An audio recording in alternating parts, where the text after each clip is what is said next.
y su misión. Y el subtítulo, sí, La estrella de Belén. Adelante, decir. Bueno, la estrella de Belén. La unificante influencia de Cristo ha sido simbolizada en la bellísima leyenda de la adoración de los tres magos u hombres sabios de Oriente, tan hábilmente tejida por el general Lew Wallace en su encantadora historia Ben Hur. Los tres hombres sabios, Gaspar, Melchor y Baltasar, son los representantes de las razas blancas, amarilla y negra, y simbolizan los pueblos de Europa, Asia y África, todos guiados por la estrella del Salvador del mundo, ante quien eventualmente toda rodilla se doblará y a quien toda lengua reconocerá, quien unirá a todas las naciones dispersas bajo la bandera de la paz y de la buena voluntad, quien hará a los hombres convertir sus espadas en arados y sus lanzas en hoces. Se dice que la estrella de Belén apareció en el momento del nacimiento de Jesús y que guió a los tres hombres sabios hasta el Salvador. Se han hecho muchas especulaciones referentes a la naturaleza de esta estrella. La mayoría de los científicos materialistas la proclaman un mito, mientras otros han dicho que si fue algo más que un mito, pudo haber sido una coincidencia. Dos soles muertos podrían haber entrado en colisión y causado una conflagración. Todo místico, sin embargo, conoce la estrella, sí, y la cruz también, no solo como símbolos relacionados con la vida de Jesús y Cristo Jesús, sino en una experiencia personal. Pablo dice, hasta que Cristo nazca en vosotros, y el místico Angelus Silesius dice, aunque Cristo 1000 veces nazca en Belén y no dentro de ti, tu alma estará desamparada. A la cruz del Gólgota recurres en vano, a menos que dentro de ti sea de nuevo elevada. Ricardo Wagner muestra el conocimiento intuitivo del artista cuando, a la pregunta de Parsifal, ¿quién es el Grial? Burnemas responde, eso no lo decimos, mas si por él has sido invitado, para ti la verdad no permanecerá oculta. Hacia él no llega ningún sendero de la tierra y la búsqueda solo aleja de él aún más cuando él mismo no es el guía. Bajo la antigua dispensación, el sendero de la iniciación no estaba abierto para todos, sino solo para los pocos elegidos. Algunos podían buscar el sendero, pero solo aquellos que eran guiados a los templos por los hierofantes encontraban la entrada. Previamente al advenimiento de Cristo, no había una invitación que a todos los abarcara, como todo el que lo desee puede venir. En el momento en el que fluyó la sangre en el Gólgota, sin embargo, el velo del templo se rasgó, por razones que luego serán explicadas. Y desde entonces, quien quiera que busque admisión, con certeza la encontrará. En los templos de misterios, los hierofantes enseñaban a sus discípulos que en el sol hay una fuerza espiritual, además de la física. Esta última fuerza de los rayos del sol es el principio fecundante de la naturaleza. Ella produce el crecimiento del reino vegetal y con este sustenta los reinos animal y humano. Es la reconstituyente energía que es la fuente de toda fuerza física. Esta energía física solar alcanza su mayor expresión a mediados del verano, cuando los días son más largos y las noches más cortas, porque los rayos del sol caen entonces perpendicularmente sobre el hemisferio norte. En ese momento, las fuerzas espirituales están en su menor actividad. Por otra parte, en diciembre, durante las largas noches invernales, la fuerza física del orbe solar está en suspenso y las fuerzas espirituales alcanzan su máximo grado de actividad. La noche entre el 24 y el 25 de diciembre es la noche santa por excelencia de todo el año. El signo zodiacal de la Virgen Inmaculada Celestial se eleva sobre el horizonte oriental, cerca de la medianoche. El sol de Año Nuevo nace entonces y comienza su viaje desde el punto más austral hacia el hemisferio norte, para salvar a esa parte de la humanidad físicamente, de la oscuridad y hambre que resultarían inevitablemente si permaneciera en forma definitiva al sur del Ecuador. Para los pueblos del hemisferio norte, donde se originaron todas nuestras actuales religiones, el sol está directamente debajo de la tierra, y las influencias espirituales son más fuertes en el norte, en la medianoche del 24 de diciembre. Siendo este el caso, es natural que sería más fácil para aquellos que desearan dar un paso definitivo hacia la iniciación, entrar en contacto consciente con el sol espiritual en ese momento, especialmente por primera vez. Por lo tanto, los discípulos que estaban prontos para la iniciación, quedaban a cargo de los hierofantes, de los ministerios y mediante ceremonias realizadas en el templo. Eran elevados a un estado de exaltación por el cual trascendían las condiciones físicas. Para su visión espiritual, la sólida tierra se hacía transparente y veían al sol a la medianoche. La estrella no era el sol físico al que veían con sus ojos espirituales, sin embargo, sino al espíritu del sol, Cristo, su salvador espiritual, así como el sol físico era su salvador físico. Esta es la estrella que brilló en esa noche santa y que aún brillan para el místico en la oscuridad de la noche. Cuando el ruido y la confusión de la actividad física son aquietados, él entra en su oratorio y busca el camino hacia el Rey de la Paz. La estrella deslumbrante está siempre allí para guiarlo, y su alma oye la canción profética: paz en la tierra, buena voluntad hacia los hombres. Paz y buena voluntad para todos, sin excepción. No hay lugar para un solo enemigo o paria. ¿Es de extrañar que sea difícil educar a la humanidad hasta tan elevada norma?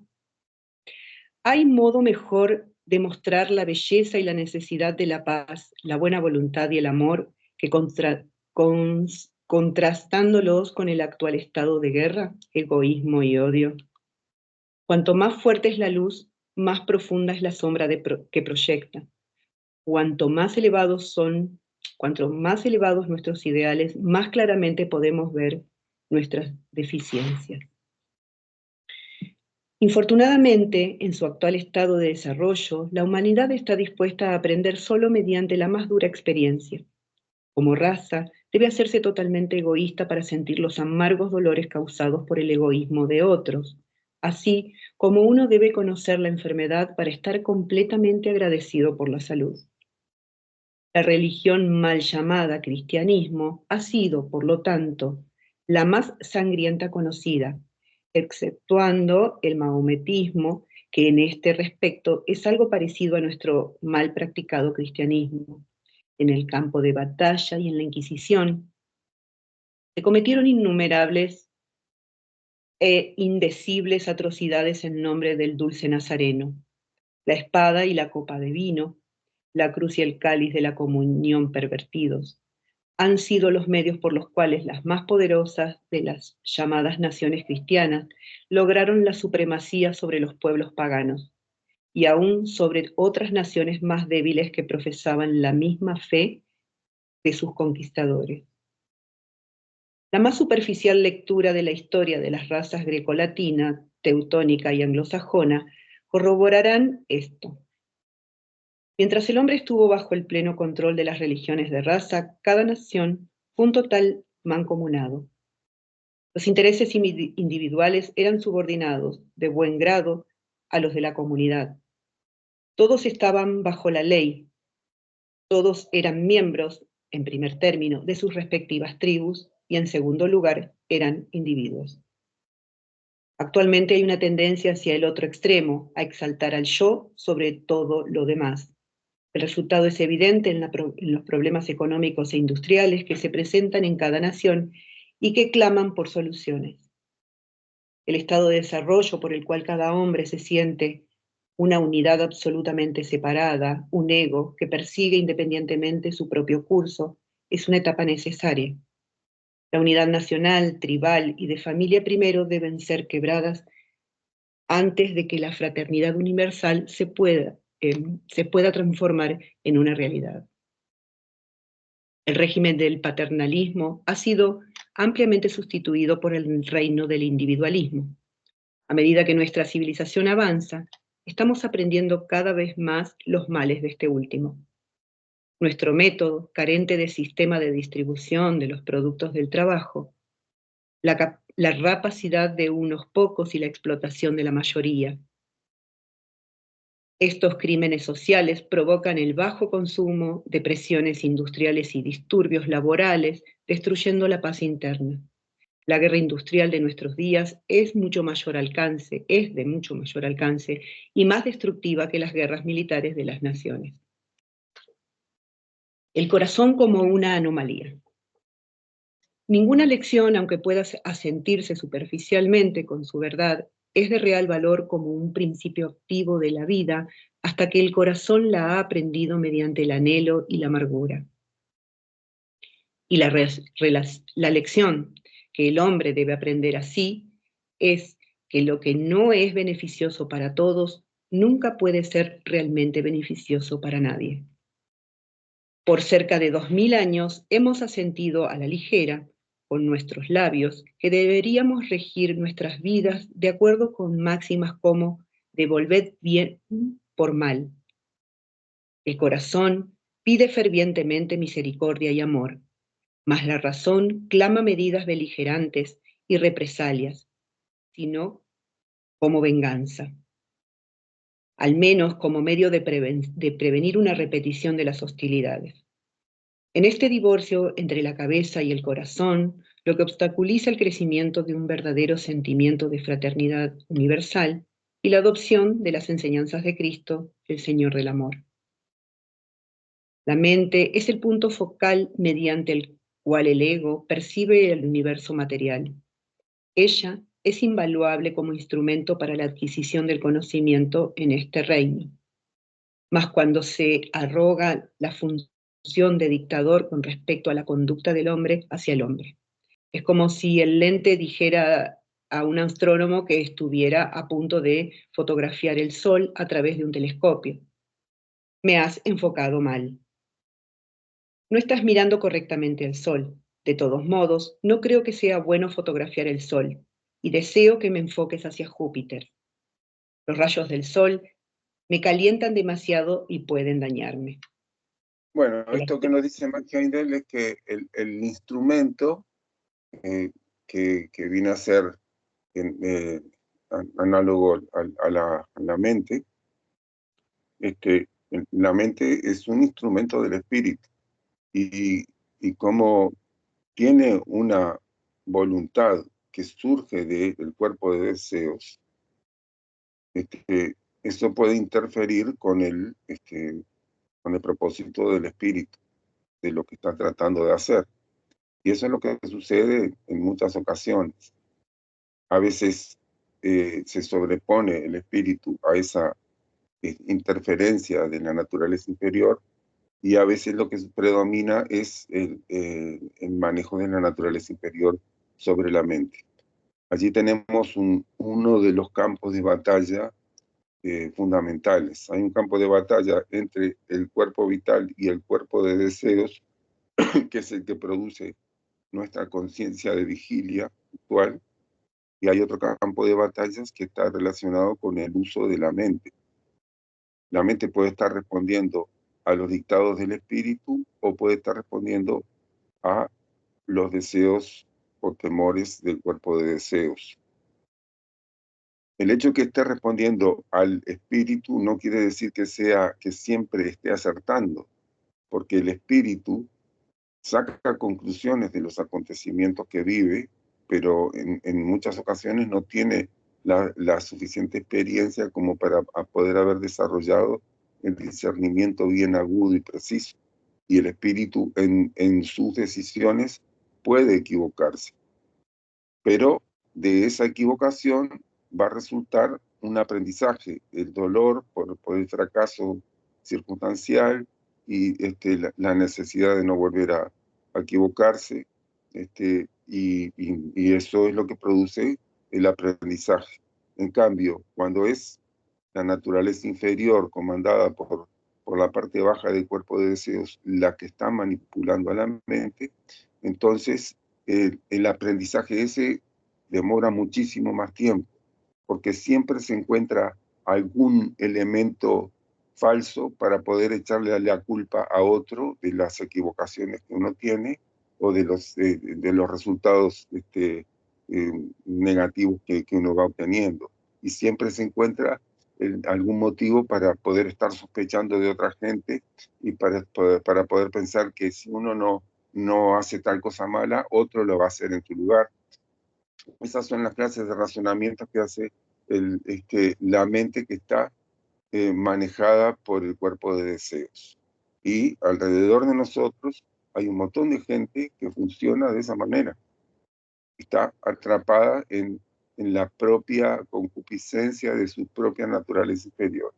Y también hay gente que está comprometida con tratar de hacerlo lo mejor posible, de acuerdo a su sana convicción, y bueno, y de esa forma está abriendo un camino para sí mismo y para el resto de la gente para poder hacer la evolución que corresponde. Ahora, en el pasaje anterior, cuando se refiere Mike Hendel a la estrella de Belén, es interesante ver cómo la explicación que nos da Mike Hendel, que es una explicación de un iniciado que sabe porque ve, que es completamente diferente a un montón de ensayos que han hecho algunos individuos de afirmar que la estrella de Belén fue una supernova que se puede haber encendido en la época cercana al nacimiento de Jesús, o no tiene que haber sido una nave extraterrestre, dicen otros. Son todas explicaciones de gente que lo que está haciendo es especulando a partir de los elementos que tiene actualmente, elementos astronómicos o de creencia de participación de seres extraterrestres o lo que sea.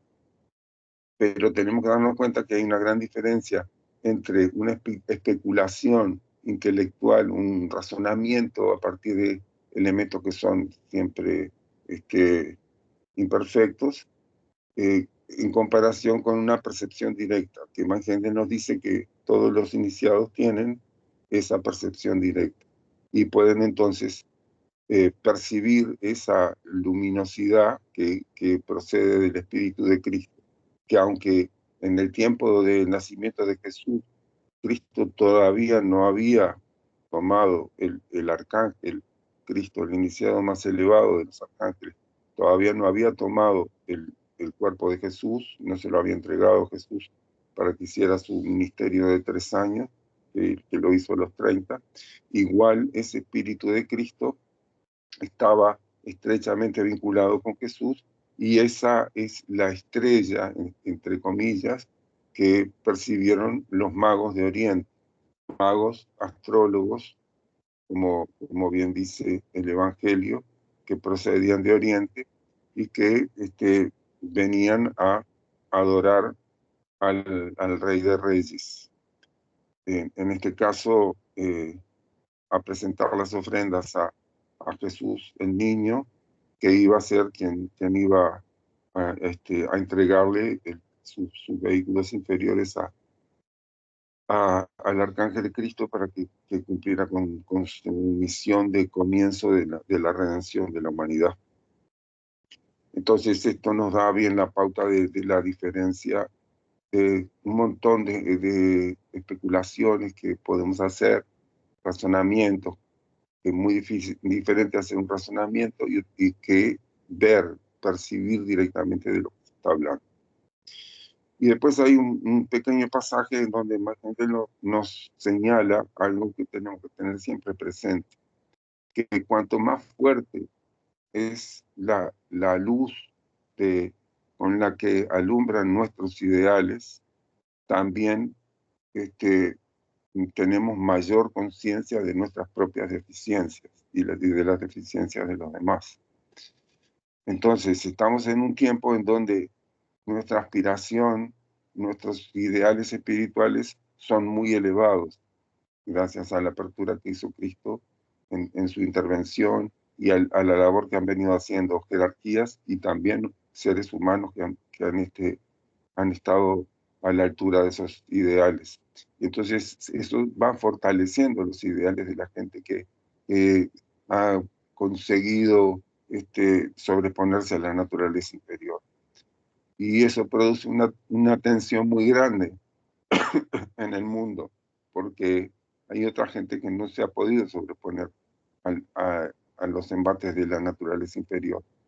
Entonces, la diferencia se hace cada vez más notoria y la presión en un sentido y en otro va tensando cada vez más la cuerda y eso es lo que está viviendo nuestra humanidad en este tiempo.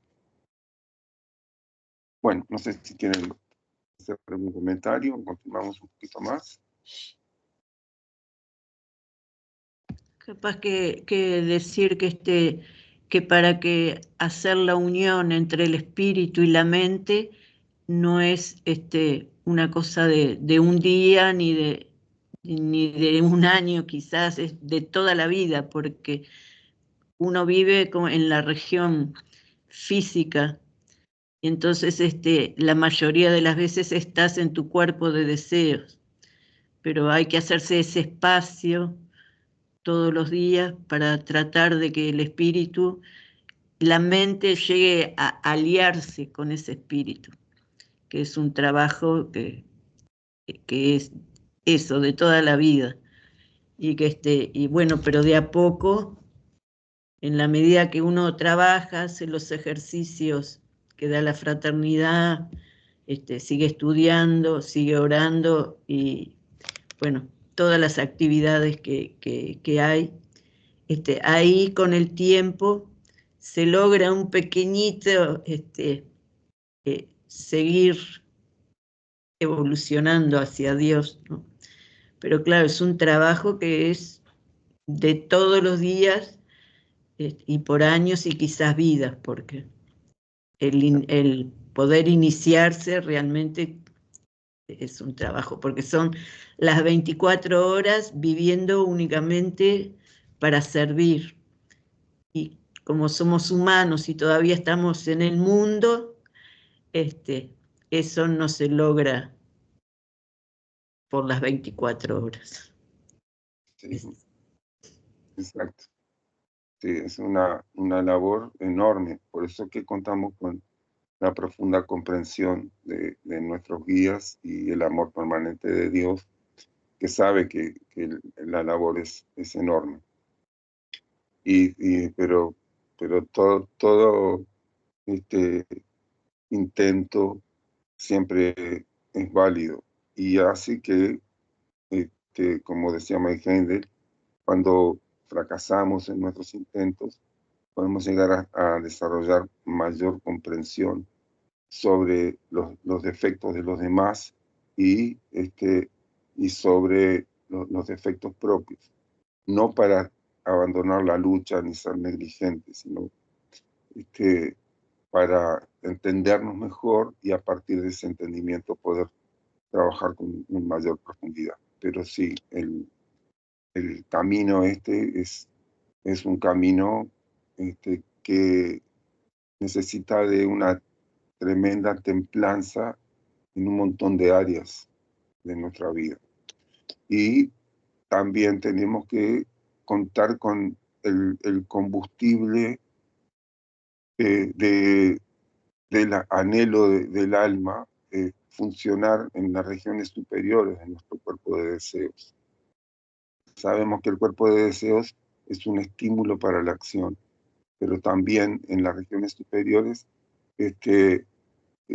se puede convertir en un estímulo mucho más sutil, el concebir internamente una interrelación entre la gente saludable, de colaboración, de buena intención, y tratar de vivir de acuerdo a ese ideal, hace que nuestro cuerpo de deseos esté vibrando en ese sentido. Lo mismo que sucede en la oración, cuando estamos anhelando algo en ese nivel. Entonces, de esa forma, el espíritu va consiguiendo una forma de combustible como para animarse a continuar en la labor y a levantarse de las caídas que inevitablemente todos tenemos. Levantarse y poder seguir en la lucha por hacer que los valores espirituales se lleguen a plasmar en nuestra vida y en la vida de todos los seres humanos. Muy bien, Adriana, muchas gracias. Bueno, no sé si ya podemos dejar por aquí. ¿Por dónde quedamos? Aquí yo marqué si el astrónomo es el nodo del tercer párrafo del corazón como anomalía. Bueno. Pues sí, podemos ir dejando por aquí. ¿Les parece bien? ¿Sí? Me parece muy bien. Bueno. Hermoso, bueno. Adriana, gracias. Muchas gracias a todos. Nos vemos la que viene. Nos vemos en la próxima. Gracias. Chao, chao. Chao, chao. Gracias.